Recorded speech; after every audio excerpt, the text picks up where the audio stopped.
the phone is a mutation in the attention plex of the human species, right? And so we're becoming all these different subspecies. I'm tempted to compare it to a Burgess Shale, where there's a kind of running riot of alternate realities. And this seems to make people run for a kind of sturdy epistemology that tells them that this is real.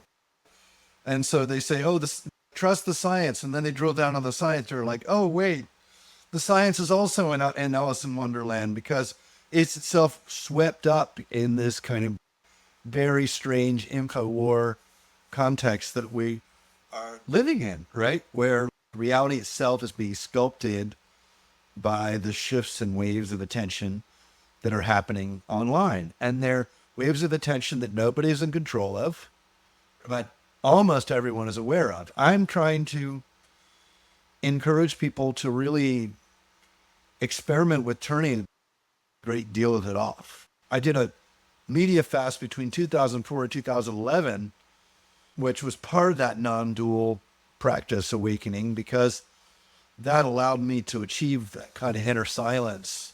You're just getting this stream of 5-to-1 negative to positive narrative events happening where you're constantly being herky-jerked about all the possible spaces. And it's a direct consequence that we know so freaking much about our life world now, that the set of all possible things that we have to worry about, consider the experience of going through a pregnancy now. It's very difficult, depending on where you live, to elude the total medicalization of the situation. And you just have to learn to abide and see it for what it is. This is just something that started to happen because you have these machines and you can see, you can measure.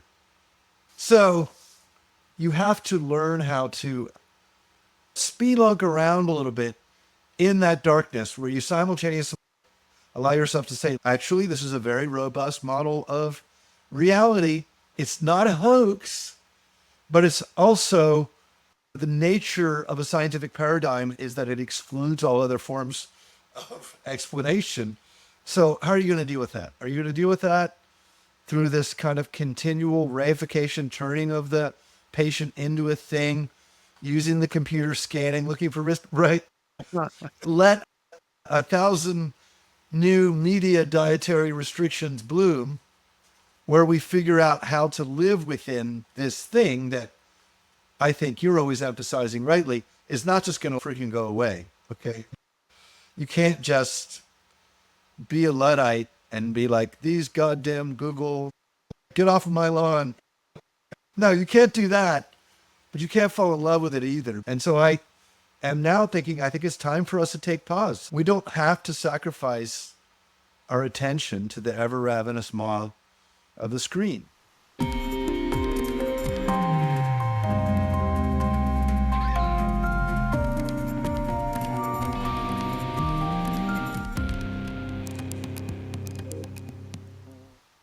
Welcome to the first episode of Humans on a Loop. I'm your host, Michael Garfield, inviting you to join me for a bold exploration into the nature of agency and automation, wisdom and technology, responsibility and power in the age of global weirding. Together, we will explore some of the deepest questions known to humankind and cultivate the curiosity and play we need to find our place amidst the transformations of this century. Much of tech ethics discourse concerns itself with whether humans are in the loop or out of the loop, whether people get to call the shots. But there is always more than one loop. Most of the things our fleshy bodies do are local decisions made before we ever become conscious of them, if we ever do. And yet, evolution clearly found some value in reflection, self-awareness, reflex inhibition, and the will that quiets maladaptive impulse. Widening our frame to see the ways that humans are always already intertwinkled with our ecosystems, we can see ourselves as made of interference patterns between nested feedback loops, as focal points of conscious agency dependent on and acting in a massive, endlessly surprising web of automatic processes. For as long as we've been people, we have never really called the shots, but rather cultivated our responsibility within a cosmos made of entities whose otherness and mystery remained persistently opaque, and ritualized ways to live amidst this mystery in full recognition of the unity from which we cannot isolate ourselves. And this is only one of indefinitely many valid ways to understand the human. Like the telescope and microscope before them, language models reveal fresh perspectives on familiar landscapes. We do not need to leave our solar system to find strange new worlds awaiting us in places as familiar as our own minds and bodies. While most of the conversation lately seems to be about the power these new maps confer and whether it can be distributed more evenly, AI provides a new set of affordances for mystics for the transformation of our consciousness that can dissolve our wicked problems in a higher logical order. What can I do becomes who am I, and yields endlessly evolving and kaleidoscopic answers that provoke ongoing inquiry. To see the ways in which we are, as individuals, not just connected, but precipitate as aggregates in fields of constellated data, prompts a figured ground reversal in which selves no longer hold their primacy as ground truth of our being, but show up last as we make inferences and draw stories from unbroken and inseparable experience. Something fundamental changes when we shift to seeing human and non-human as two stable patterns of recursive self-perception emerging from a single fabric of unfolding possibility. We find the opportunity to question what we're trying to achieve, to notice the ungrounded and conditional reality of narrative, to operate on our own source code and adjust our goals accordingly. If we can find the curiosity to ask ourselves if our fears and inadequacies really help us live the lives we want, we can follow it upstream to where each moment offers fresh, distinctive landscapes in which to explore and play and learn. In doing so, we rediscover vast and potent creativity. Instead of asking whether we can do more, we can ask, what do we want to do, and why is that desire substantiated? This kind of meaning-making isn't just a luxury, but an essential aspect of all efforts to survive and to succeed. The best way to get unstuck is to orient ourselves and take a different tack. We all know something isn't working. It's time to ask if maybe this is due to user error, and the answer doesn't lie in new technologies, but in the simplest and most ancient truths available. We cannot control the world because we are the world, and this entails a sense of radical responsibility to play our way into more well-adapted stories, models of the world we hold with humor and humility, as they carve channels in the space of shared attention that coordinate us into futures good and true and beautiful. In other words, the magical technologies inspiring so much religious fear and fervor are weird, unprecedented, and sublime, and they are business as usual on planet Earth, where we have always come awake in medias res amidst unfathomable changes and unknowable intelligence. Recognizing this, we gain access to deep continuity and the place from which we can, at last, engage the question of what now, with discipline and limber rigor suitable to the profound complexity we face. Digital technologies are psychedelic. We've been on a bad trip.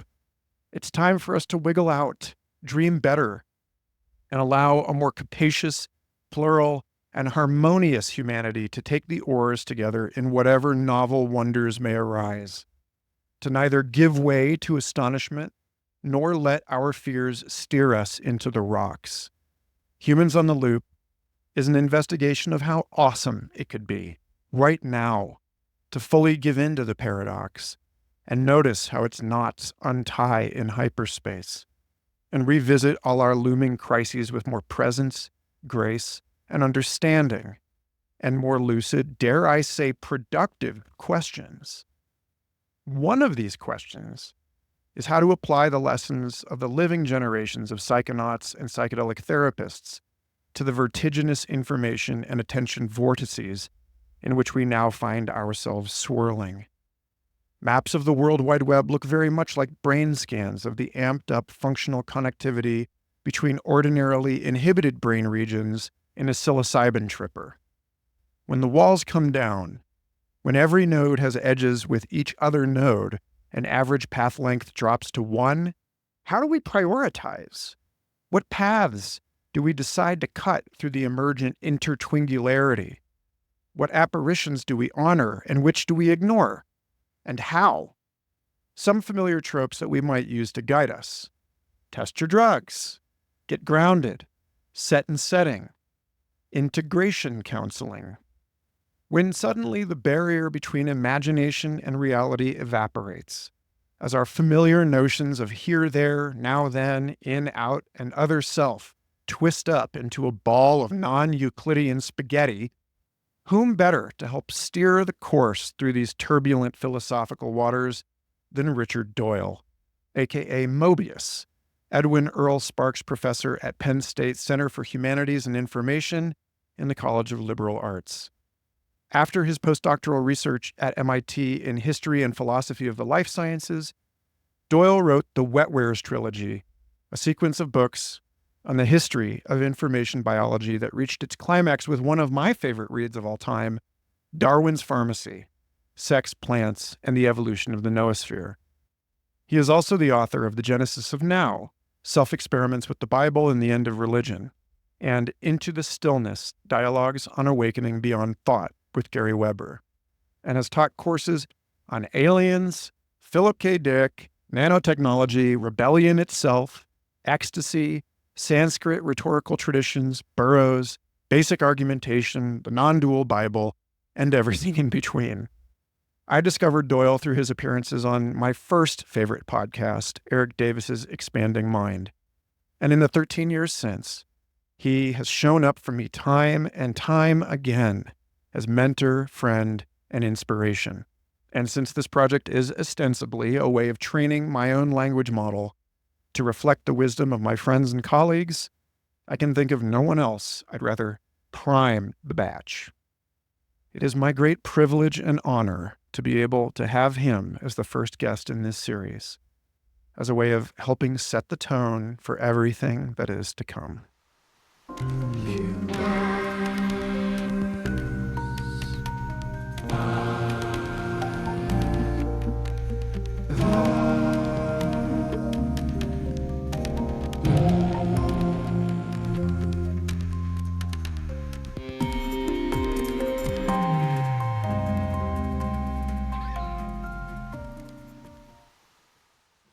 Well, Rich Doyle, here we are again. You were one of the first people I ever interviewed for anything. So thank you for being here at the very beginning of a new set of conversations I intend to feed as a syllabus into some little machine baby that can then grow up and become a Jiminy Cricket on the shoulder of people who want to benefit from collective guidance down the line. No, it's fun. I feel like this has always already been happening. Honestly, it has such a feeling of deja vu. It's hilarious. And I think it has something to do with the fact that we always end up talking about some of the same things in the best ways, right? So I feel less alone with you on the planet, Michael. So yeah, whatever you want to have at, we can. Well, thank you. I know that this is a kind of a strange formality, given how much of your work revolves around deconstructing default mode network activity and autobiographical episodic memory. Yes. But I would love for you to provide some kind of context to people unfamiliar with your work so that we're not just playing insider baseball. Yeah, cool. Never. Thank you. Yeah, no, I don't think there's any opposition between telling the story of what happened, which is how I would think about it, and the fact that one of the things that happened is I got led on this path where I became full of the desire to practice these non-dual techniques, as you allude to. in order to really spend more and more time in these states of being that I found actually healed me, right? In other words, that they weren't just cool or interesting. Don't get me wrong, smoking a joint when I was 12 years old was remarkable, but this wasn't just smoking a joint when I was 12 years old. This was that kind of entering into a relationship with a different form of intelligence. And when that intelligence was within me or without me, increasingly became uninteresting. I basically fell through the floor in 1997 when my mother died suddenly, 10 years after my brother dying of an overdose when he was 27 years old. And all of the grief and congealed and impacted non-dealing that I had built up like my inner trash compactor just imploded on itself. And I fell through the abyss and had suicidal ideation, yada, yada, yada. And at that time, I was a kind of hyper-rationalist, materialist being who thought that the only way to survive was to figure out the next move and everything. Like, life was like an endless game of chess that started from matter and ended in you. And that you were in this kind of Darwinian struggle in this matter realm. And there was nothing else than matter. And the greatest illusion was to think there was anything other than matter. And certainly the greatest illusion was to be anything other than secular. Out of this practice, I started meditating more or less quote unquote organically, meaning that I was suffering a great deal, that I was trying to do different things. And I didn't think, oh, I should meditate. I just sat with my back up against the wall and had my legs in lotus position because I've inexplicably always been able to do the lotus position. I was extraordinarily skinny as a young child, but that can't be the only reason. And so I started doing that, and it gave me just an angstrom, a little nanometer of space on the suffering that I was experiencing. I was like, ooh, there's just a little tiny pocket right there that I can hang out in. So I started really becoming, I guess, fascinated, but also enthralled and grateful for meditation and practicing it and reading all the books and discovering what are all the schools and how does it cut across Christianity? What do the Sufis have to do with it? The whole perennial philosophy, kit and caboodle of how to program your own brain out of this horrifying subject-object dyad we find ourselves trapped into as if it's the only channel, right? So I started doing all of that. And I go on antidepressants. I do a 6-month stint in therapy with a guy who was very good at knowing what to push on. So I would have to just let the energy reverberate itself out through me, whatever the feeling it was. It was very painful, but effective 6 months. And then one thing led to another. And basically a grant I was working on with somebody I met by chance worked out so that I can go down to Peru and drink ayahuasca as part of a research project, right? And then we were going to pay for the research project by doing a piece for NPR on ayahuasca tourism. And honestly, being the hyper-rationalist, materialist, etc., and just I was like, wow, I'm like the cleverest person in the freaking world because I'm getting paid to go down to South America and take drugs. That's got to be the very apex of the job chart. Anyway, when I took the test to figure out, which by the way, apparently I'm supposed to be a parking lot attendant. I actually took the test that I took in the 6th grade or whatever. Getting paid to take rare and exotic psychedelic medicines in a shamanic context would tick that box, right? Of course, the joke was on me. And even though I was not a drug athlete by any means, but I'd explored psychedelic realms with some frequency and frenzy and intensity and sense of inquiry, but also long breaks.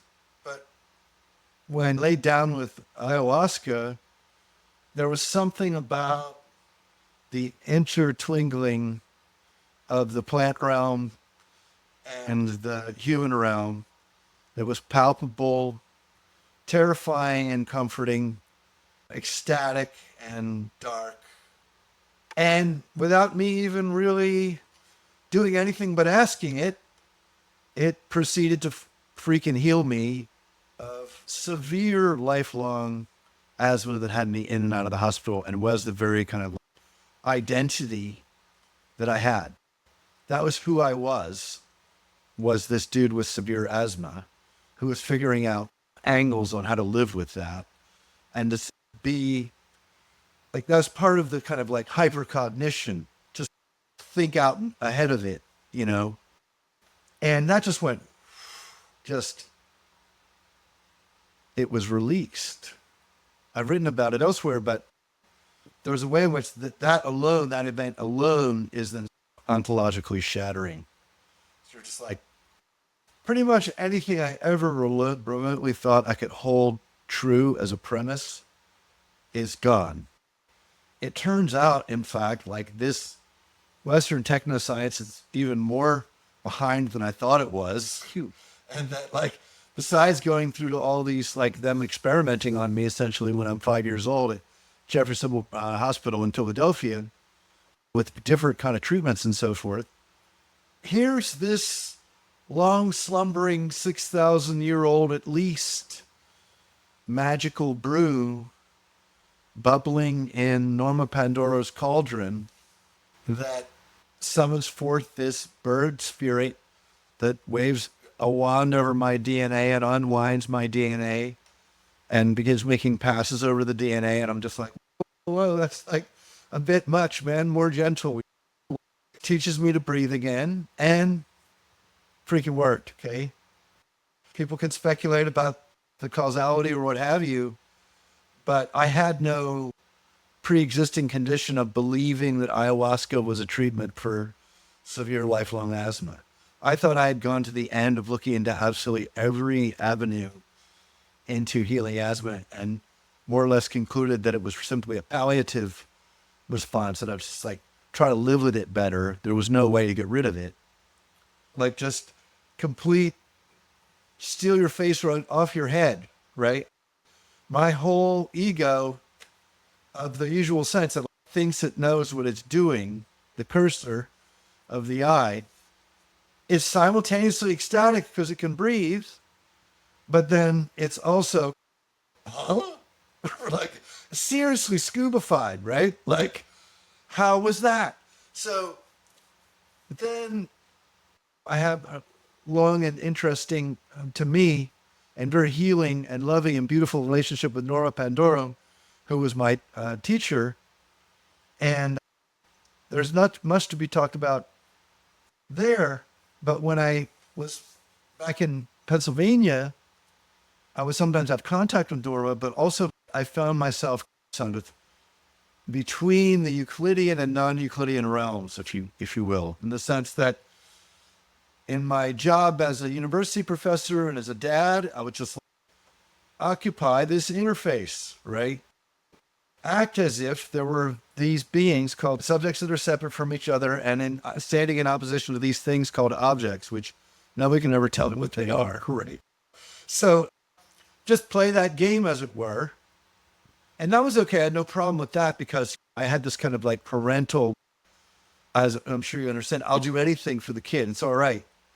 It's easy to let go of stuff then. But what would happen is I would have experiences where in ordinary, totally, quote unquote, sober, waking consciousness and also non-waking consciousness when dreaming, I would have straight up remarkable, beautiful tutelages and interactions with ayahuasca, including talking to me about when should I take it again? Should I drink ayahuasca again? When? It's up to you. Very interesting, very rich relationship, at least comparable to the depth of relationship I have with a human being. And so how to navigate that, right? That's when I was working a lot with Sanskrit because I was finding that Sanskrit, believe it or not, when I was like 10 years old, I just heard in my head and mind Sanskrit poetics, and I didn't even know what either of those things were. I'm not even kidding. But is on the graduate, he says plastics. It's like Sanskrit poetics. I had a dream in college, I think, Yeah. in which I went and visited some wise mentor Oracle. who was going to help take care of my body. And they were like, write this down. This is a name that you're supposed to go look up later, like a first and last name. Ayurveda. I was like, oh, okay. Oh, the only thing I can find online is this medical system from India. Right. Exactly. Okay. So what we're talking about is the palpable, ongoing experience that many people will just be nodding and being like, well, of course, Doyle.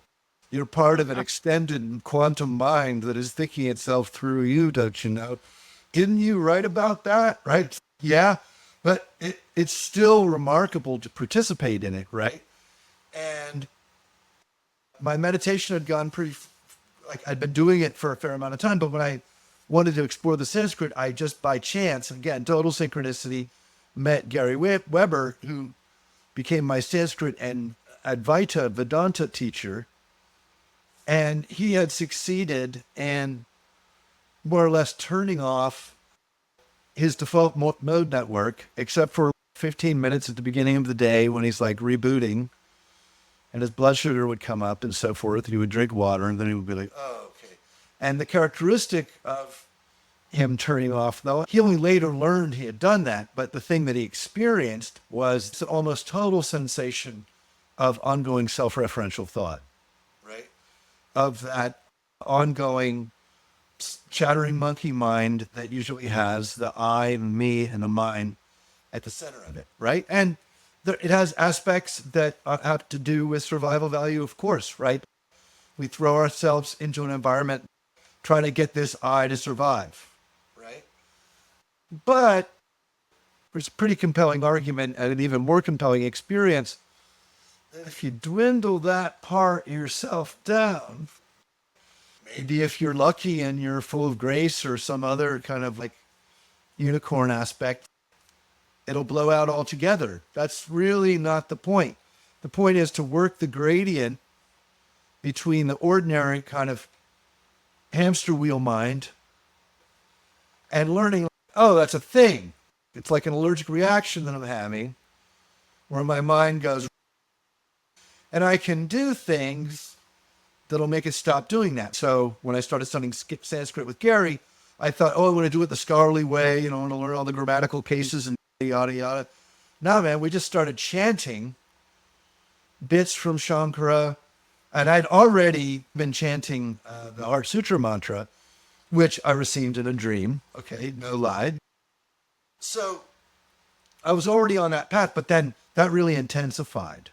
And so the book that I just sent off yesterday, actually, with Trey Connor at University of South Florida, it's called Shut Up and Chant, Recipes for the Attention Insurgency, because whether without like the now cresting psychedelic wave, right?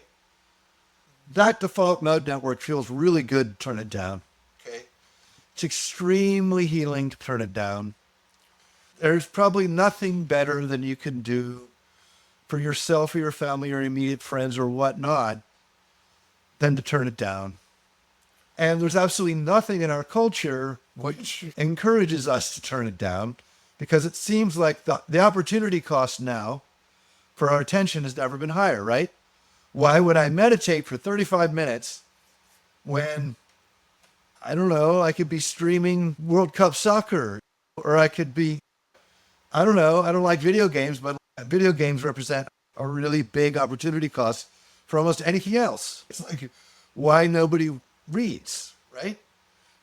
So the opportunity cost, of course, is now spiked through the roof because nobody's just left alone by themselves. It's, well, you got 6 hours in the freaking bus station. You're just going to have to figure it out. And they're like, no doubt many samadhis occurred from people just being like, I don't have to do this.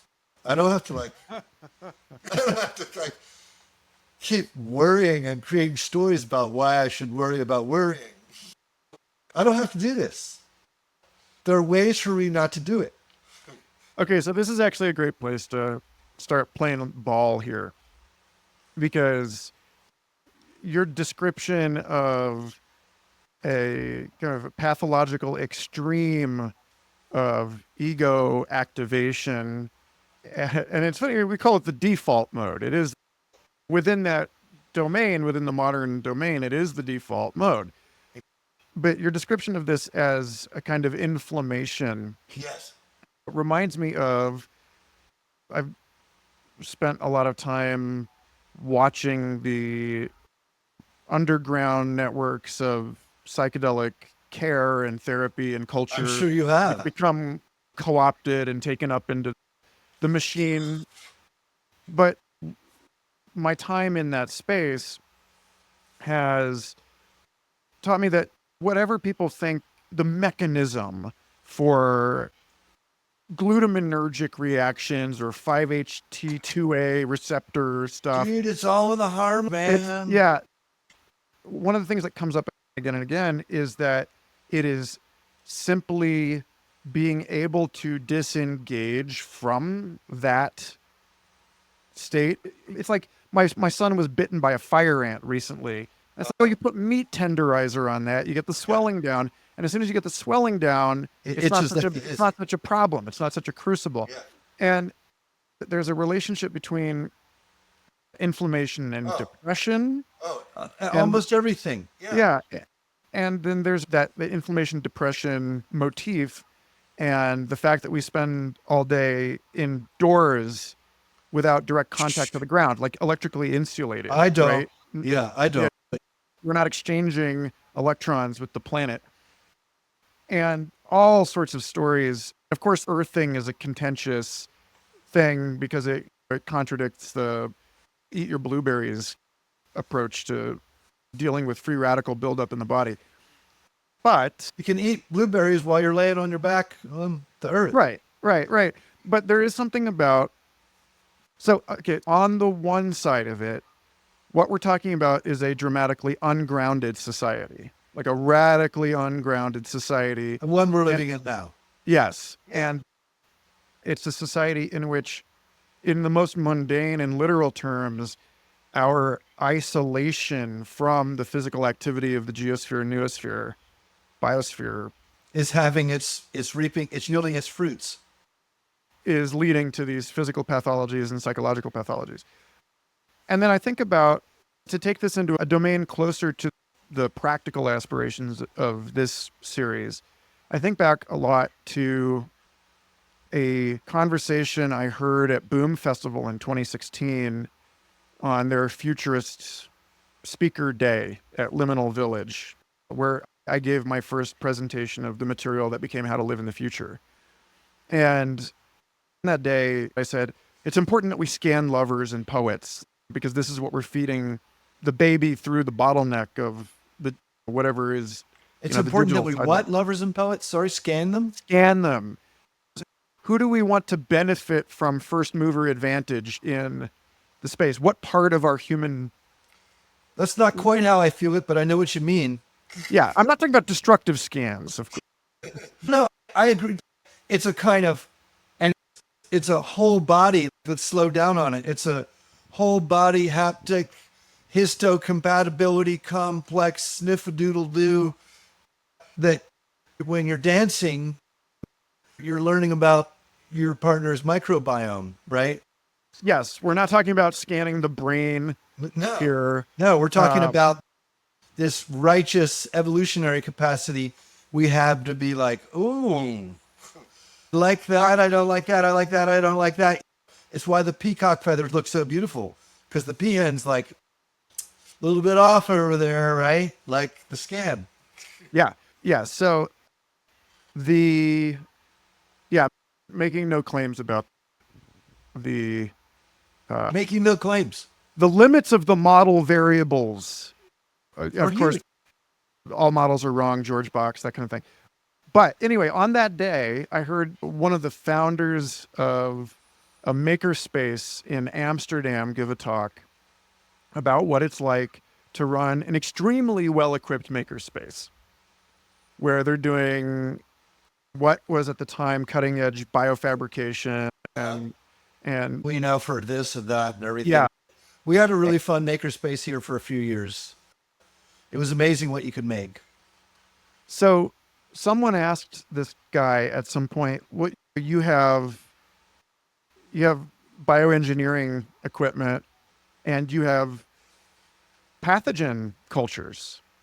I don't know how the regulation differs in the Netherlands from the United States, but this was before COVID, so the whole conversation around gain of function experiments has changed profoundly. Right, but they But were already, remember, they arrested, I'm not remembering his name, that's terrible, but one of the people in the critical arts ensemble, right, from Buffalo, who was like doing things with produce and so forth. And he was doing bio art and they arrested him as part of, I don't recall if it was Homeland Security Act or something like that. They arrested him on bioweapons charges. yeah, and this is the point that I'm trying to get from inflammation figured into the picture of depression and isolation and disconnection from planet and so on. This person was asked, how do you basically engage with someone who asks to be able to play with the flu or whatever, some kind of thing that we know makes people sick? And the response to this question I thought was really solid and has shaped my thinking ever since, and in particular, the thinking of the show, which is they said, well, we don't turn that person away, actually. We don't do the Hitler is denied from art school thing, go off and ferment and become a supervillain somewhere else. We invite that person into the community and we just keep extra close watch on them. The way the way that any parent would be like, this kid really wants to play with knives. You know what? I'm going to teach this child how to play with knives. And so right before we started this recording, we were talking about societal scale shadow work. And Yep. I'm trying to create an enormous bundle of stuff, but I just want to hand it back to you to riff at length. We have this question that comes up among my friends that participate in ritual medicine ceremony space about the relationship to dark entities, terrifying presences that appear inside the ayahuasca circle, or difficult feelings that come up during MDMA experiences and so on. And to the extent that we can grossly oversimplify this, like I do by using the word scan, and say there are two kinds of people in the world. There are the people who err toward boundary maintenance and the banishment or Sturdy boundaries. sanctity. And then there are people who make the move to more like a tantric relationship to this stuff and embrace it all and use it as an occasion for an abiding equanimity. And so, yeah, when it all comes down to the question of how do we relate to, for instance, artificial intelligences of dubious, opaque moral alignment, because that Yes. is the world that we live in now. Yes. It seems like you have an idea as a parent and as someone who has spent their time in the jungle and as someone who thinks a lot about when your work on the life sciences, what lab biology is all about and these kinds of things. Yeah. I think it's a planetary scale makerspace, and the phone is a mutation in the attention plex of the human species, right? And so we're becoming all these different subspecies. I'm tempted to compare it to a Burgess shale, where there's a kind of running riot of alternate realities. And this seems to make people run for a kind of sturdy epistemology that tells them that this is real. And so they say, oh, this, trust the science. And then they drill down on the science. They're like, oh, wait, the science is also in Alice in Wonderland because it's itself swept up in this kind of very strange info war context that we are living in, right? Where reality itself is being sculpted by the shifts and waves of attention that are happening online. And they're waves of attention that nobody is in control of, right? But almost everyone is aware of. I'm trying to encourage people to really experiment with turning a great deal of it off. You don't have to be a Puritan and so forth, but you can begin to curate your bonsai by pruning. And just recently, I found myself caught unawares that I'd acquired a C-SPAN habit, and I was listening to too much politics, and I was just like, oh my God, it's like I got syphilis and I needed to go and get a shot. It was like a virus. It arrived like a virus, and I thought I was over that. I can't be fooled by that. Come on now. Next you're going to try to seduce me with sports, right? Oh, World Cup's pretty good. But you know what I'm saying? It's not my first rodeo in that domain. And I did a media fast between 2004 and 2011, which was part of that non-dual practice awakening, because that allowed me to achieve that kind of inner silence, because all that external stuff is just typing your inner chattering monkey mind. It's when, you know, the data goes along at the bottom of the screen on MSNBC or whoever, that's what's happening constantly. You're just getting this stream of 5-to-1 negative to positive narrative events happening where you're constantly being like herky-jerked about all the possible spaces. And it's a direct consequence that we know so freaking much about our life world now, that the set of all possible things that we have to worry about, consider the experience of going through a pregnancy now. It's very difficult, depending on where you live, to elude the total medicalization of the situation.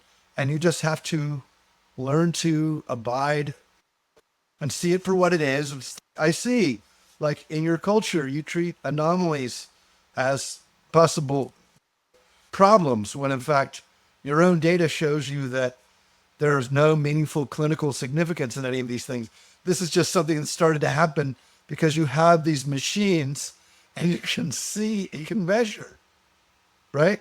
That it's effectively noise. So you have to learn how to see or spelunk around a little bit in that darkness, where you simultaneously allow yourself to say, actually, this is a very robust model of reality that molecular biology, genomics, and messenger RNA vaccines, for example, have constructed around reality.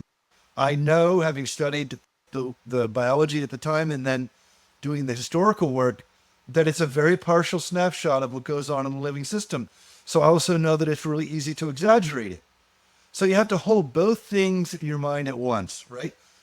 It's not a hoax, but it's also the nature of a scientific paradigm is that it excludes all other forms of explanation. And there are plenty of other forms of explanation that it is healthy to explore. And ayahuasca was one of them for me.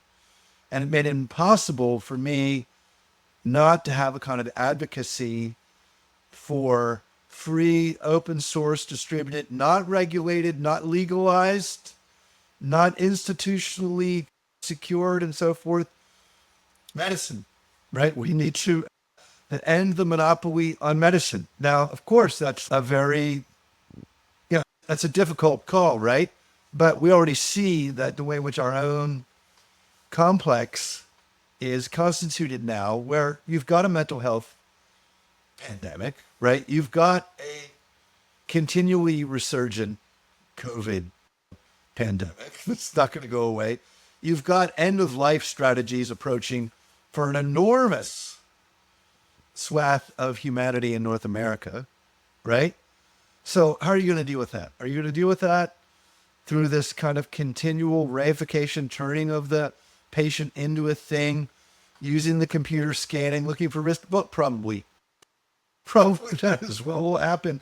But my idea is that your kid will say to one of his kids' friends, saying, "Oh, are your parents analog too?" Right? That let 1,000 new media dietary restrictions bloom, where we figure out how to live within this thing that I think you're always emphasizing rightly, is not just going to freaking go away. Okay. Right. You can't just be a Luddite and be like, these goddamn Google, get off of my lawn. No, you can't do that. But you can't fall in love with it either because the part of my autobiography I left out was I did my stint online, in fact, in the 70s, like with bulletin boards and all kinds of skullduggery with a 1200 baud modem and BASIC and Pascal and these kinds of things. And I spent so much time in those domains that I think I saw, oh my God, this is completely frying me. Like I experienced what, well before we had video games, that kind of like digital crucifixion. And so I didn't exactly run screaming from it, but it gave me pause. And so I am now thinking, I think it's time for us to take pause. Like this is not, we don't have to sacrifice our attention to the ever ravenous maw of the screen. As you said, people are spending way too much time indoors. So you'd be like, oh, this is some hippy dippy thing only for people from California or where. No, it's like we need to be outside. Okay. Like, I don't care where it is. They need to be outside. And if we all get outside, we'll start to silently, implicitly, and then out loud demand that we have those green spaces that we need. So if we're in a domain where those green spaces don't exist, we'll be part of helping create some of those green spaces. Some of those, like community food plots are like among the most healing things that you can do for a particular little biome. People start meeting there, they start seeing each other. It's very strange because being a bicyclist, Michael, I pedal around a lot and I see that there was something happened about 10 years ago. And this is going to sound like old guy telling somebody to get off the lawn, but I see that porches are now purely ornamental. People do not sit on porches. You're like, well, it's getting hotter, Brother Mobius. That's true, right? But it's also everybody's just enwrapped in the media space of wherever they are. They're either in their car or they're wrapped up in the media space of the household or moving between the media space of the household. This is what I've observed when houses have porches. And of course, it's not true always and everywhere. And praise Josh, someone's keeping it alive. And there's plenty of lively people out there and so forth. But there's been a malaise that has crept over our culture. And I think part of that malaise is, as you were saying earlier, it's, look, I'm sorry that it's so simple. It's so simple-minded, but you're spending too much time indoors because you're enthralled to the screen. If you're doing 12 hours a day on the screen and you cut it to 8, you're going to notice, oof, it's like cutting down on one of those big sodas. It's the same kind of thing. It's the soft drink for cognition. And people are obviously saying this between the lines all over the place, right? The Surgeon General says that social media is bad for our teens. Who knew it? And Michael, do you think like when you just like, turn 18, that midnight is a Cinderella kind of thing where like all of a sudden now the social media experience is no longer toxic for you and you're just like, I'm an adult now. Social media is no longer something which is ingesting mercury or something unless you're a yogi. So plenty to say about that as someone who was, throughout the 5 years I was, as you put it, I'll do anything for the kid. The 5 years I was working in institutional social media. I seem to remember it. Yes. One of the benefits of the traumatic initiation of that time, the digital crucifixion, right? I like the way you put that, is had I not spent that time working specifically in that role for a scientific organization, I don't know that I would have been able to make the nuance distinction that I'm about to make, which is there. I see there's a golden thread in everything that you've just said, that we're not just talking about moving beyond the duality of self and other and into some kind of oppressive uniformity. Oh, right. And neither should we necessarily trust when AT&T says reach out and touch someone, or the Facebook portal that they sell to give your grandparents so that they can use Facebook without being confused about a phone. Oh, it's helping you connect. Well, look, I know we live hundreds of miles away from the extended family, and I know the benefit and the curse of being like, oh, well, my wife can talk to her mom whenever she wants. But that also means that there is a rupture when we're out hiking and suddenly voice messages are coming through the phone out into our family hike. And that kind of connection, I question as a false god, because it's mediated. These things The are panic that comes to like, why can't I get in touch with somebody? Right. right. But specifically that there isn't just you either have self-control or you don't. There isn't just you're connected or you're not. And this gets back to the comment that you made about the arrest of that bio artist, because like code poetry with DNA, not all forms are created equal, right? And when in 2020, the George Floyd and Breonna Parker protests were happening and everybody was talking about defund the police, the system, quote unquote, wanted to make that a false dichotomy between, oh, you're talking about getting rid of the militarization of police, so that must mean you just want total chaos and violence and brutality in society. And it's like, no, actually what we're talking about is training people that are not armed to know how to de-escalate domestic conflicts or to deal with drug addiction, help heal people in their community. And so when it was Steve Kurtz, by the way. Steve Kurtz. Thank you. Yeah. When you brought up Google Glass, I had an interaction that's actually recorded on YouTube when I was beta testing Glass, and I linked up with John. I remember that whole period. Yeah, John Perry Barlow. I ran into him at my friend's music festival, and John, who co-founded Electronic Frontier Foundation. Yes, and is a harbinger of the noosphere. Right, wrote the Declaration of the Independence of Cyberspace. Yeah. He says to Glass in his 10-second micro interview or whatever, 30-second interview, he says, there was a time when I really wanted you. There was a time when I really wanted to walk around with a camera on my face all the time. And now that you're here, I don't want you. I don't want you anymore. And the reason that he said that is because we're not talking about what I always thought would be the quote unquote killer app for a face camera would be that you're in a permissioned local network with people in your environment that you don't necessarily know, but you can extend a handshake. You wanted to be able to scan is what you wanted to be able to. What I wanted to be able to do was to show the person standing up in front of me at a concert my view of their ass standing up in front of everybody blocking the view.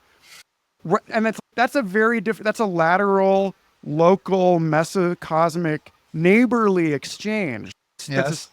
John Perry Barlow talks about growing up in Wyoming and how nobody had any privacy in his ranch town in Wyoming, but that's a very different kind of nobody has any privacy than the intelligence apparatus of the United States government is watching you all the time and you don't know who is and you don't know what they know about you and so on. That it's about power asymmetries. And so, yeah, there's like a very It's also about aesthetic. He probably had a beautiful everyday life living with and hiding things from all these people. That's what Huck Finn is about. Hiding things. Yeah.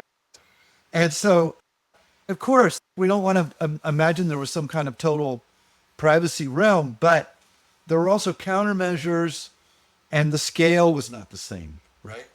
Whereas, that's exactly it. Is that in what you were just saying a moment ago, thank you, by the way, for connecting me with your former student, Joshua DiCoglio, who wrote that fabulous book, Scale Theory.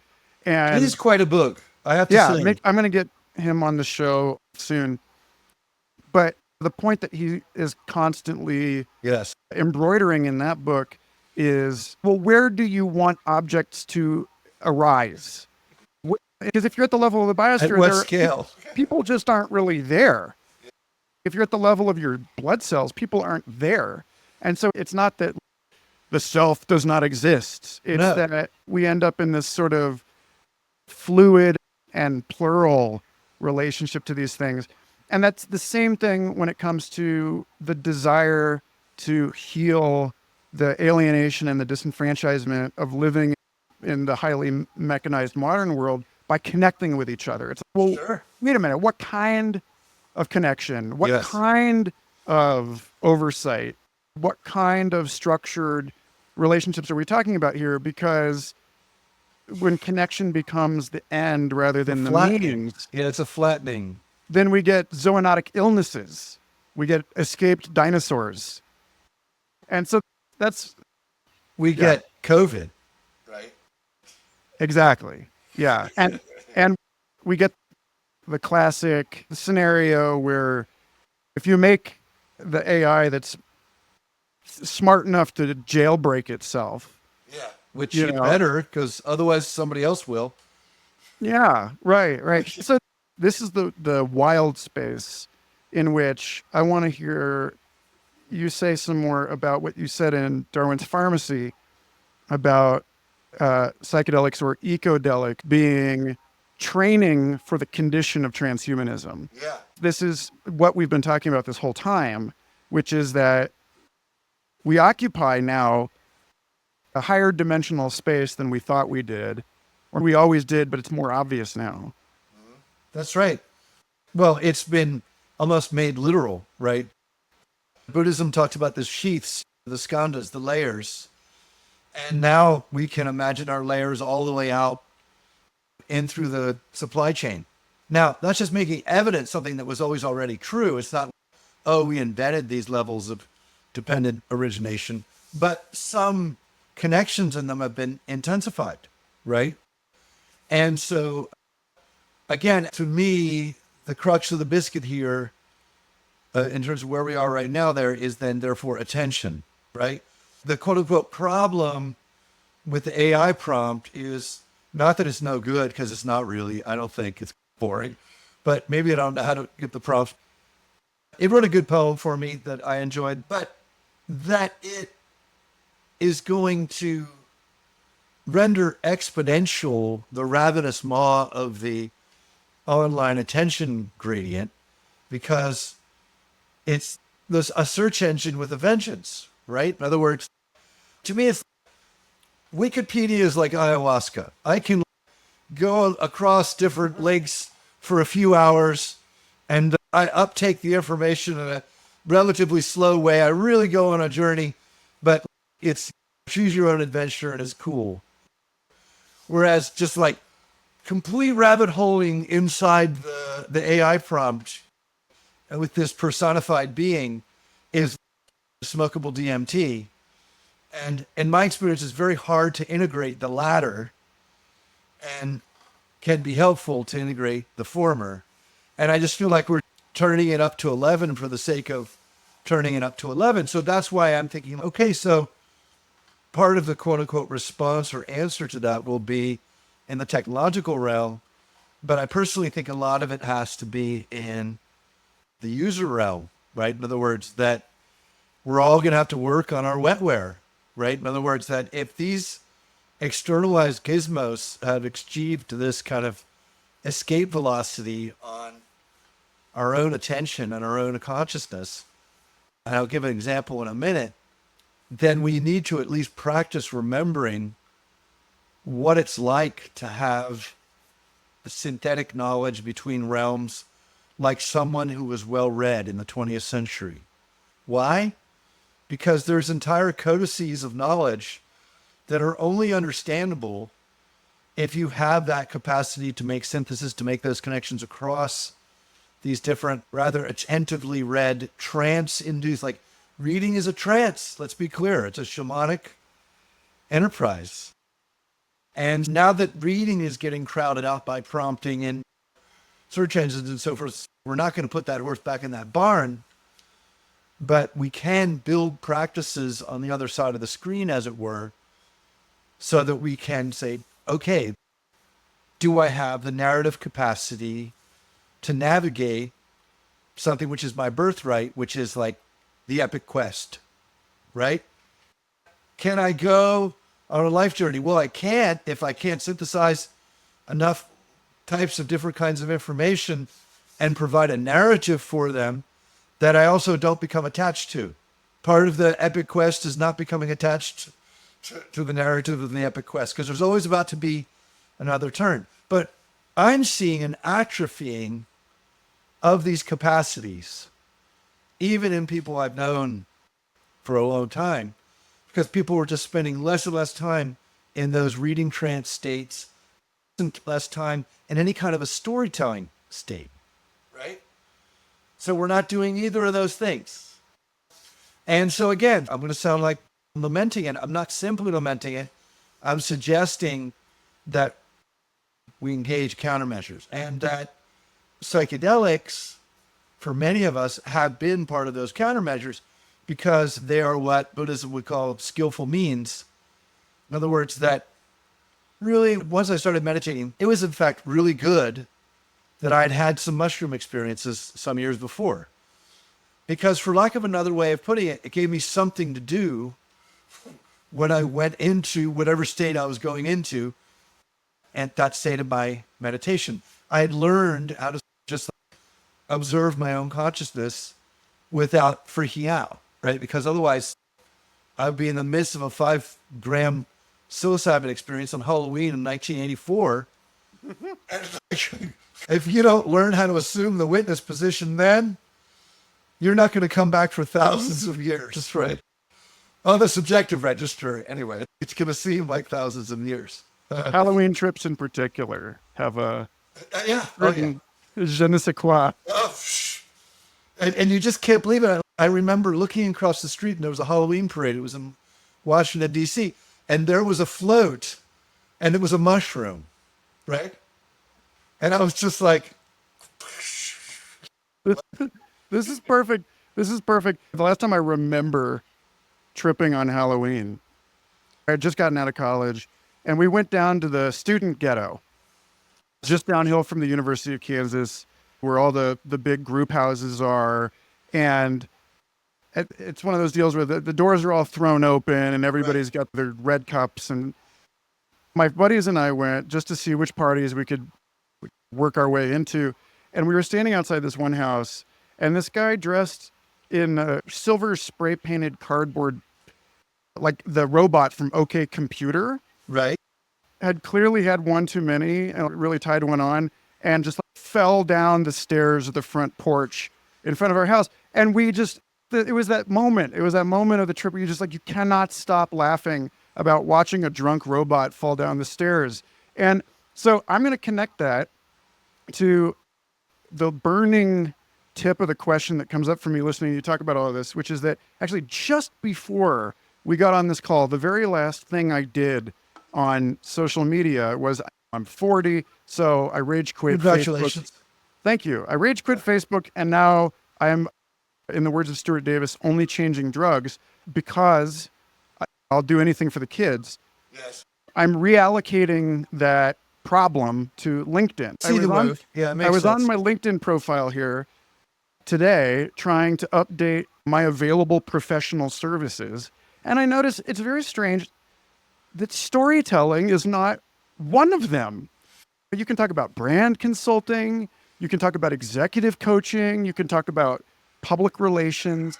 But so I got on this screed on LinkedIn saying that this is insane, that the most fundamental human capacities, foresight, improvisation, storytelling, none of these are legible to the HR aesthetic. And the reason I bring this up I know why is because when you say that the technologies, like actually Jeffrey West said this the last time I had him on Future Fossils, he says, it's not that innovation needs to stop, it's that it needs to turn inward and to become a psychological or a cultural process, and not just a technological process in the sense of creating objects, devices. Yes. That's a good putting it. I like it.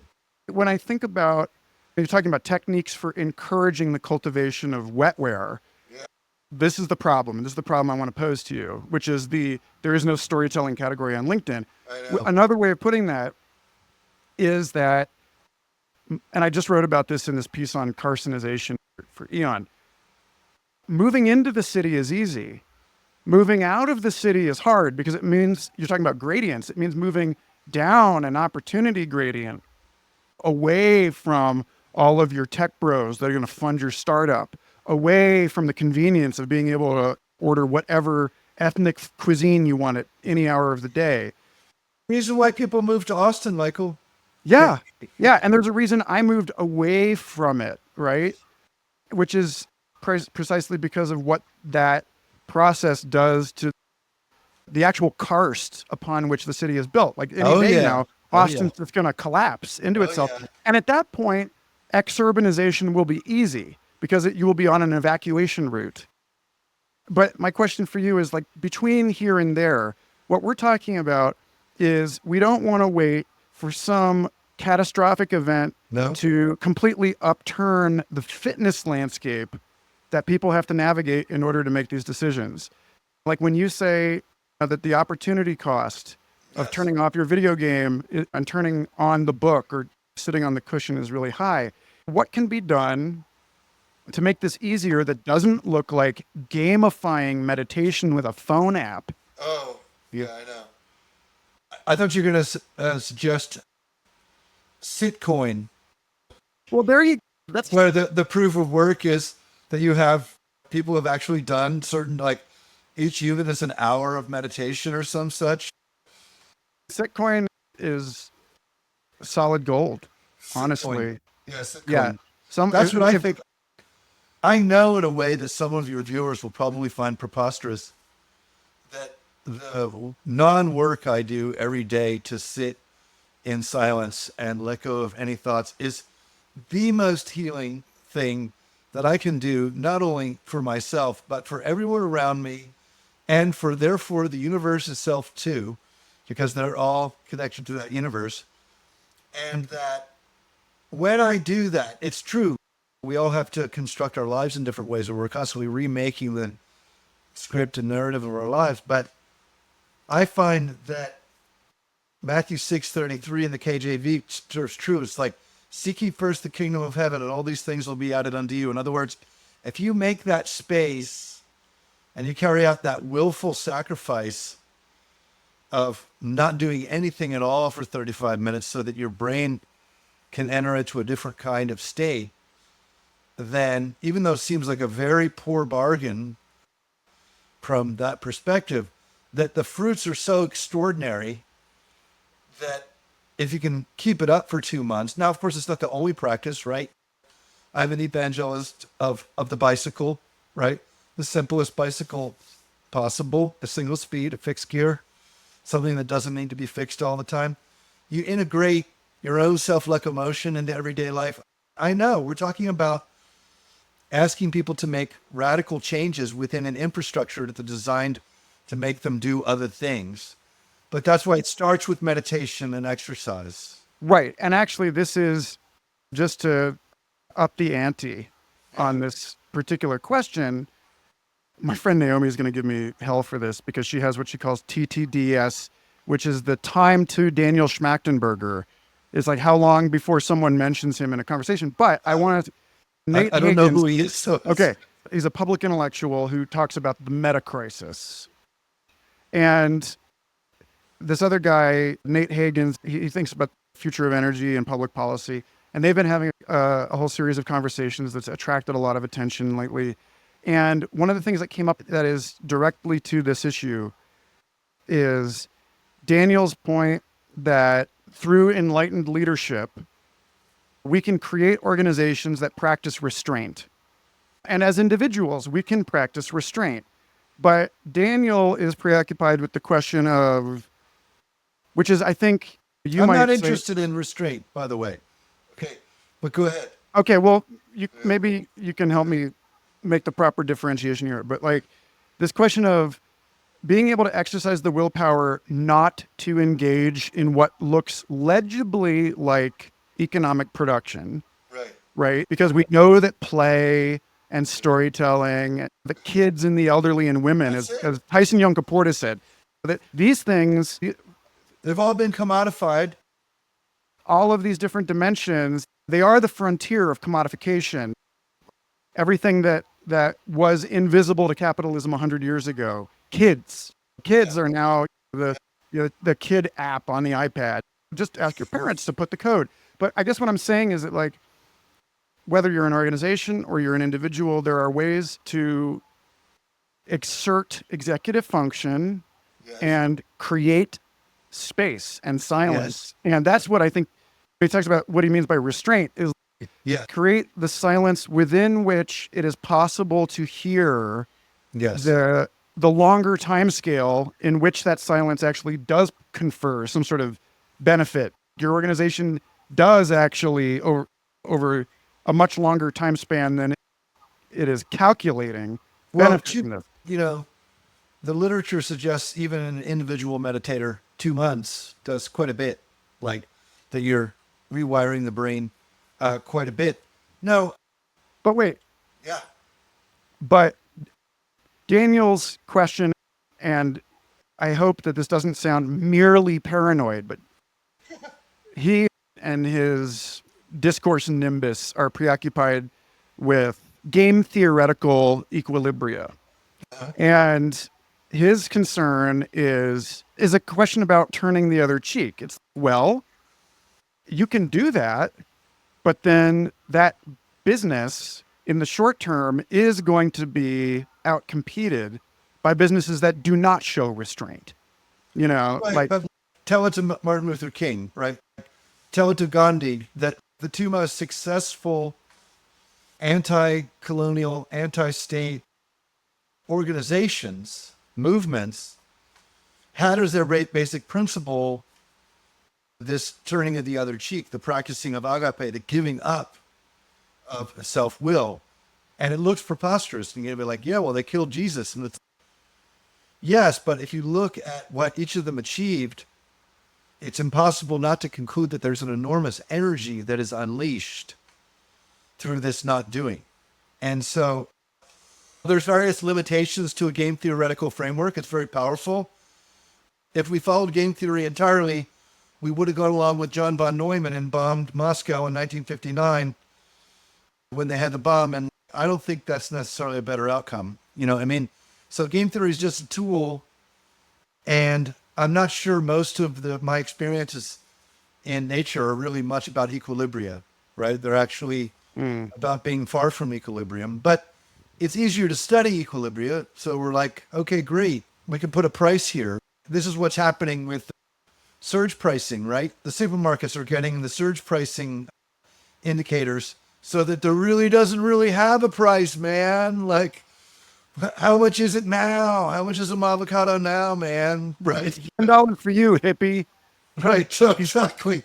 So once upon a time, you had the equilibrium price where the supply curve and the demand curve cross. Where it's just, you can get really granular here and make good guesses about what people were going to be willing to pay above the demand curve. So it's fascinating. And I remember thinking about this when I was studying economics. Like, wow, what if you could get information about those people who are willing to pay prices higher than, and it turns out that's what all the data is trying to do, right? Is get information about people and like where they're going to be in the surge pricing. But the point is teaching people how to become more fluid in this inward turn where we're not simply looking at the development of new technologies, but we're looking at the integration of cultures and technologies. That happens anyway, right? But it happens off-label, as it were. So I think that's really nicely put, because I just think that there's an inescapably contemplative aspect to the response. And that's the argument of the book, in fact, that is, look, you've got all this incredible bandwidth up here in your not just your noggin, your whole embodied mindplex, but you can use as a figure of speech in your brain. And you're completely crowding out all the other activities that brain can do through this constant, endlessly spinning, self-referential internal narrative in which you're not even the hero. You're the scapegoat in this narrative. It's like, it's always your fault, whatever it is. And so it turns out that that's not, quote unquote, natural. That's just not just how it has to be. It doesn't have to be on all the time, going on and on.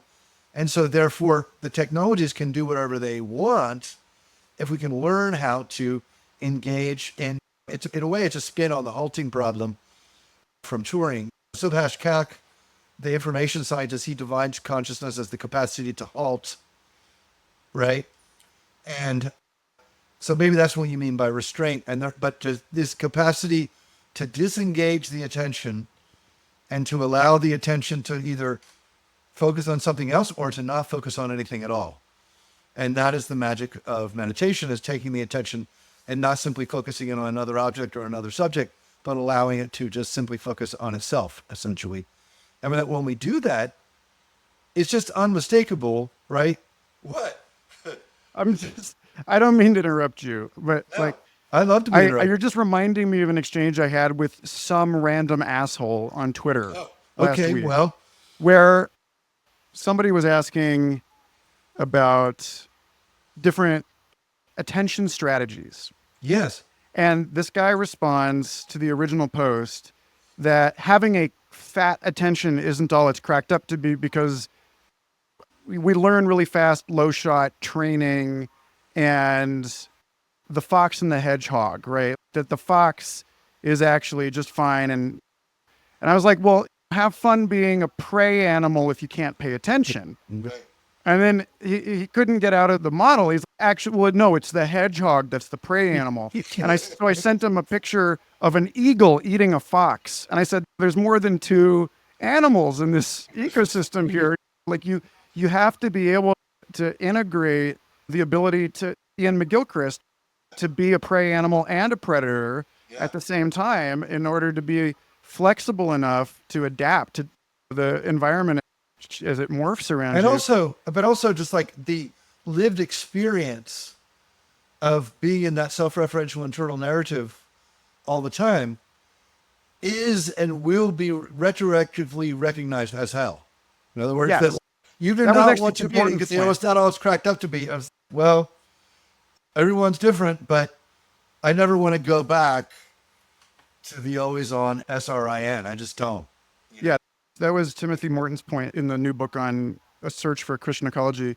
But that conversation, it came up because you brought up the halting, and I was like, yeah, there's more than two kinds of animals in this attentional strategy ecosystem. And the guy was like, well, we only needed binary to create a universal Turing computer. And I was like, halting problems, dude. so anyway, that's just all to say you're picking up on the whole ambient peripheral discussion. Of course, that's what we do, right? And that's what we have to talk about, right? Like, I was really pleased to see that former SFI denizen Stuart Kaufman had written that lovely paper with Dean Radin on quantum mind and telepathy and so forth. I was just like, wow, I wrote him an email of total admiration, because our lived experience suggests X.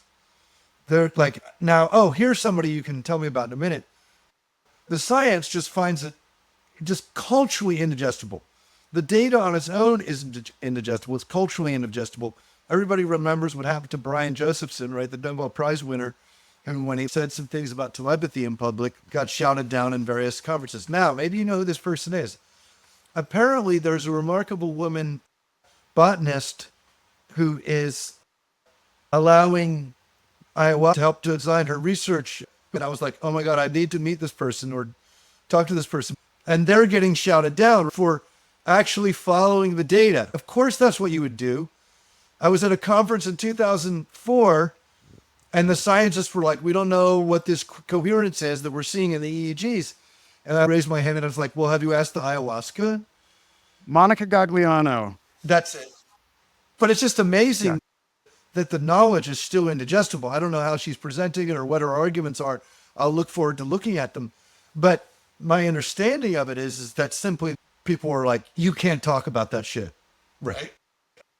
Essentially. And there's a kind of no answering the question, why not? It's just like, we have an incredibly brittle epistemology, and we become really uncomfortable if we're not living in a subject-object world. It's like, no, the ayahuasca, there's many philosophers, science have already talked about a dialogue with nature, right? If you're involved in a dialogue with ayahuasca, it's not that freaky of a thing, in fact. Okay, get over it.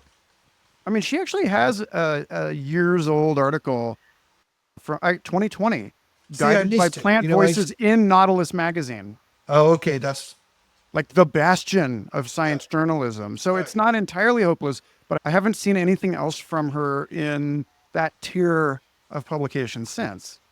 Well, yeah. See if you can't get a conversation with her. I'm going to do a deep dive and look into her work because that's why I wrote an article entitled "Healing with Plant Intelligence: A Report from Ayahuasca," because you can let the ayahuasca do the writing.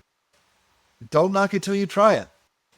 What conclusions should we draw about that? Well, we should draw first and foremost that we're already dealing with this fictional paradigm where the subjects are separate from the system that they're investigating, right? If we have ways in which we can experiment with ways in which we're not separate from the system we're investigating, it's likely to be super interesting, isn't it? No, let's stick to the premise that the earth and the universe is itself inert, nothing but matter. Are you inert and nothing but matter? Right? It just doesn't make any sense to me. This is where I'm grateful for people like Christoph Koch, who are like, okay, maybe the internet feels like something to itself, which of course raises the question of what does it feel like for Christoph Koch to feel like something to himself? And now you're actually in the domain of where things are interesting instead of this abstracted domain of, well, we can't talk about that. So that's You'll be actually canceled. that's a great place to tie a bow on Yes. things. The last nugget, which is something that you started this whole conversation with, probably even before we actually started recording, about the extension that there's an interesting happening at the coevolution of quantum computing, Yep. the quantum theoretical models of consciousness, Yep. and artificial intelligence, Yep. and then artificial intelligence as so. This is why I felt the need to make a waypoint in our conversation at let's not just necessarily jump on these things that actually all have backdoors to various corporate or state level, you Sometimes know, front doors. Yeah. yeah, intervention. But at the same time, I guess the question is something like when you say that our increased sensor capacity on the supply chain makes visible and in some respects amplifies aspects of the extended self, the co-arising and interdependent skandhas that were already there. What do you see going on with Gregory Bateson's extended mind and like a cybernetic idea of mind and the noosphere that's already there before we constructed it? Yeah. Because I'm so exhausted hearing people talk about building the noosphere. No, it's the noosphere is the condition of all consciousness. As such, we individualized out of noosphere, and now we're externalizing a model and a technology based on that which we've come from, which is that universal consciousness that is at the heart of all things. Get it in gear, man. So what I want is like the Mobius survival guide to quantum AI co-imbrication.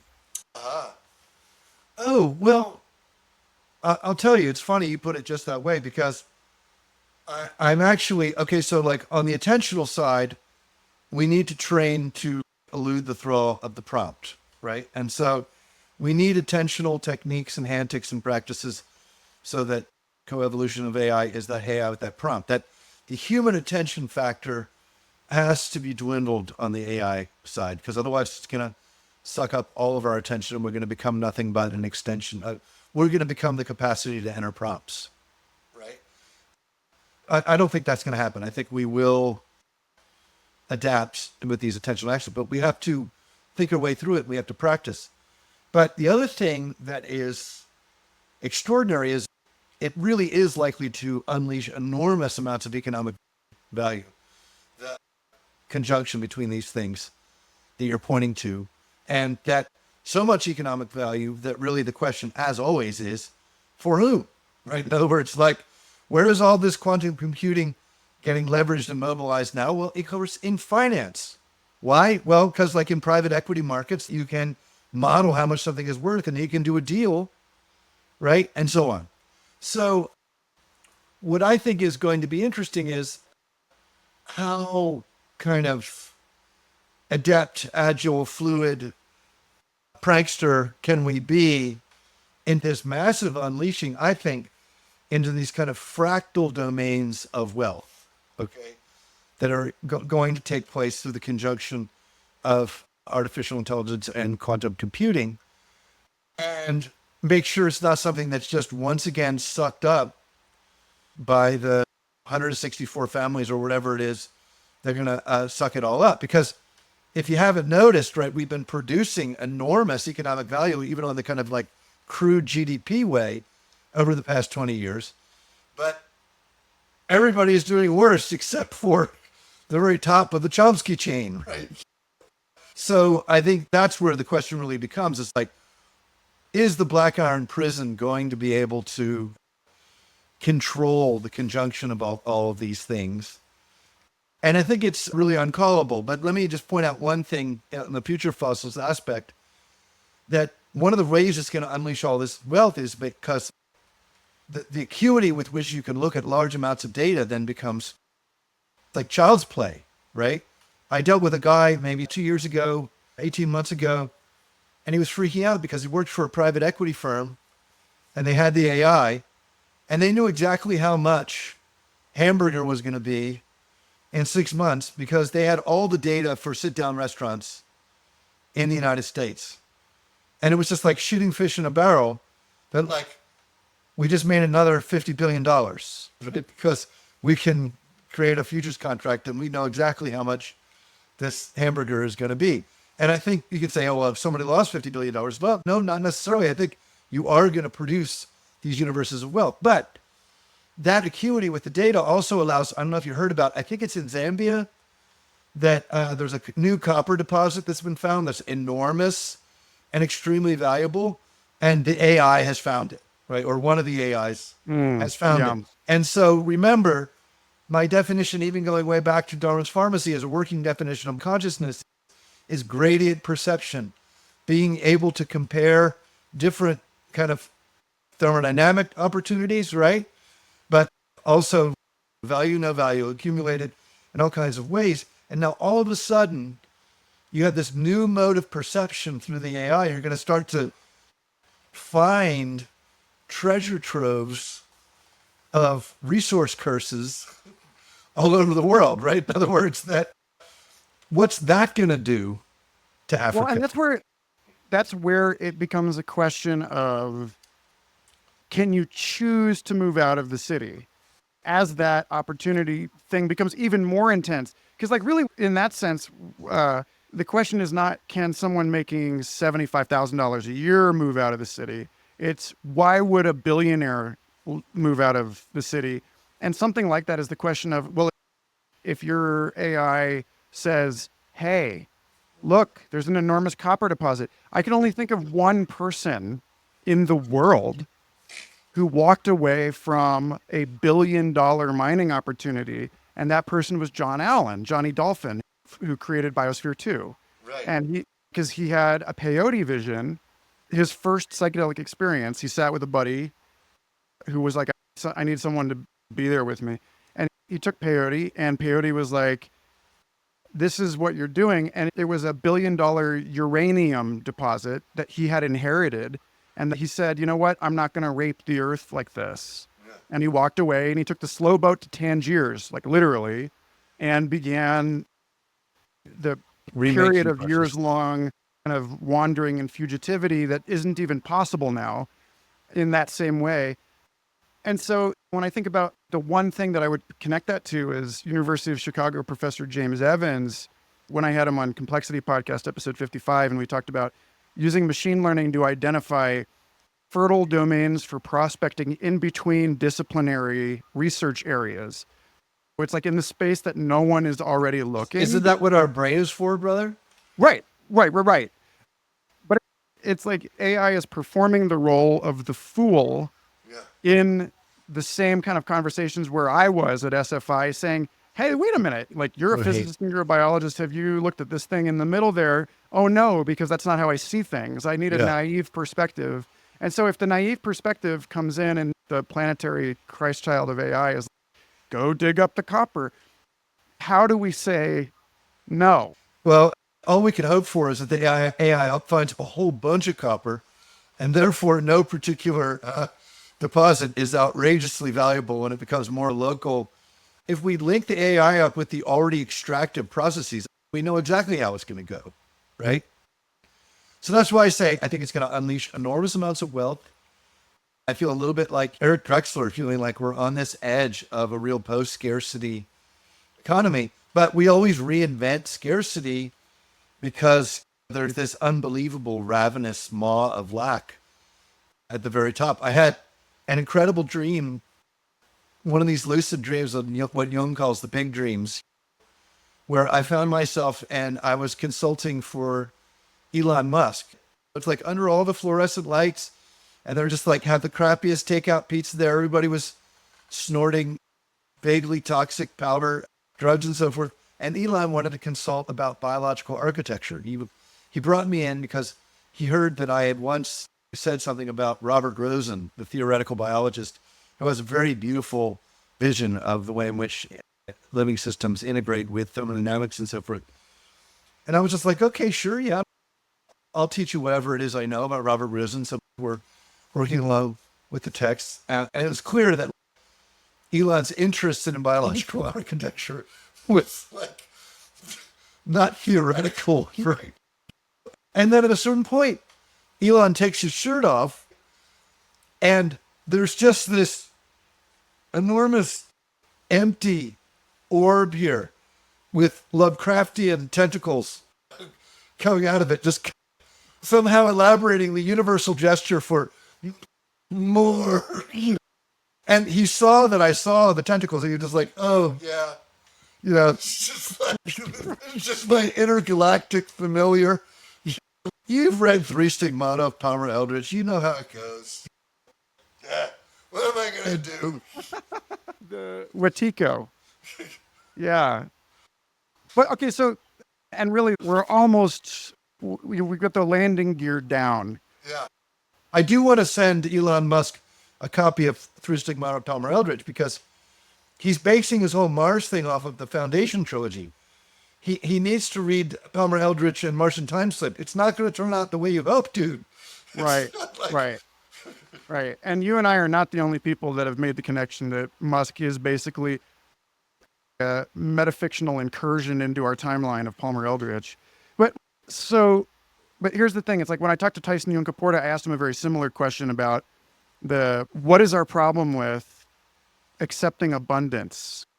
Yes. And my thinking on this, frankly, is shaped by the quote that has been on my email signature for years, to which you introduced me, which was Herbert Simon saying, right, an abundance of information creates a scarcity of attention because information needs attention. Yes. So really, you could argue that the whole agenda of this series is to pursue the inquiry of how is it even physically possible that we can keep pace with the production of information, with the production of attention.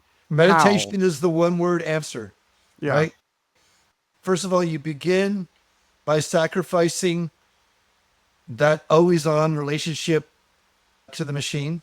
And so even when I'm in bed at night, my phone is next to my bed. It's about to do something. My attention is vaguely solicited by the phone.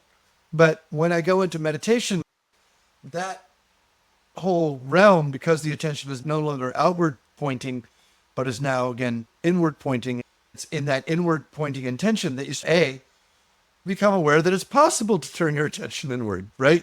That meditation is not simply doing nothing. It's in fact stilling the external world and the nonstop self-referential internal narrative and seeing what's there when those things are not taking up all the bandwidth, right?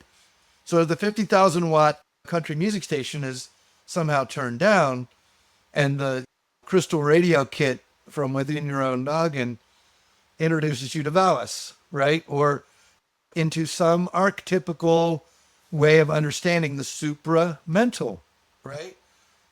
From Aurobindo. So I know that is all possible. That is not pie in the sky. That's here and now. Our pride in technology and the scientific method and our quasi-racism towards the other forms of knowledge combine to make us not realize it. Just like, yeah, okay, the rishis who wrote the Mandukya Upanishad know how to turn the brain on and off in a way from the inside out that no technology can do it and no drug can do it. So in order to remedy that poverty or scarcity of attention, I think that's why the book is Shut Up and Chant, is saying like we really need to activate these apparently archaic technologies of attention, which are actually extraordinarily powerful, simple, easily taught. They can't be owned by anyone, right? It's not a new drug that you have to be on for the rest of your life. You can learn one or two chants and you can do them every day for as long as you want. And those will introduce you to other chants. You will learn other chants if you do those other ones. Just as in the Upper Amazon, once you learn one ikaro, you can learn other ones from the plants. But that's all about what the West would call the logos, the non-conscious mind. And we just don't have an epistemology for that. So just don't let it bother you that you don't have an epistemology for it. Just shut up and chant.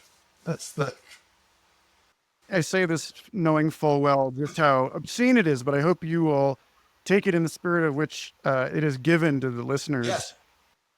I hope this is regarded as skillful means and not merely cynicism. Yeah, of course. You know, when Doug Rushkoff did his chronobiological experiments while working on the book Present Shock and found that by timing his writing habits to the various neurotransmitter upswings in the lunar cycle, that he's like, I only wrote 1 week a month, but I gave 1 week a month to research and one to socialization and one to, I forget, like rest or travel or whatever. Ironically, the word count went up by 40%. And that there's something in what you've been saying, that this whole conversation around surge pricing and the withdrawal of attention from the attention economy, I think the answer I've been looking for this whole conversation is that if you really need to begin to pursue this, it is the uninterested possible lover that is the desirable object of seduction, right? And that if you cultivate your willpower, it makes you worth more to the attention economy. Well, you got sociobiological in it at the end, and it's not wrong. And in fact, that's why people note the sort of insidious nature of mindfulness, because it's just, you can be a better worker. I think what we're talking about here is you can open up the extraordinary internal bandwidths of the imaginal realms, and you can heal yourself and each other from a lot of the things that ail you, but just by tapping into our birthright. But we've been crowding it out because we've all had crammed into us this self-referential internal narrative, and it takes quite a bit of work to unravel it totally, but it's well worth the effort to unravel it even in the short term. Yeah, I suggested Douglas Rushkoff as a reader for this book. We'll see. Right. Well, thank you, man. This has been a joy. Yeah, always, brother. I'm glad to see you thriving. Thank you for listening. Humans on the Loop is made possible thanks to small grants from Cosmos Institute and O'Shaughnessy Ventures, gifts from Imaginal Seeds and BitTensor, and paid subscriptions from hundreds of wonderful people who believe we can dream better together. I'm very close to funding the first year of this project, and thanks to fiscal support from happy.org, you can now make tax-deductible donations to help me continue producing public goods that make it easier to find our way to better futures. Subscribe at humansontheloop.com for more podcasts, writing, art, and a link to our online community where you can engage in deep discussion and make new collaborators at the intersection of technology and wisdom. If you would like to sponsor the show or hire me for consulting or advisory work, please email humansontheloop@proton.me. I'll see you in a week for our next dialogue with Benjamin Olson, head of Windows Responsible AI and Data Compliance at Microsoft, advisor at AI and Faith, and former member of the World Economic Forum's Responsible Use of Technology Steering Committee. Take care, and remember, attention is our greatest natural resource.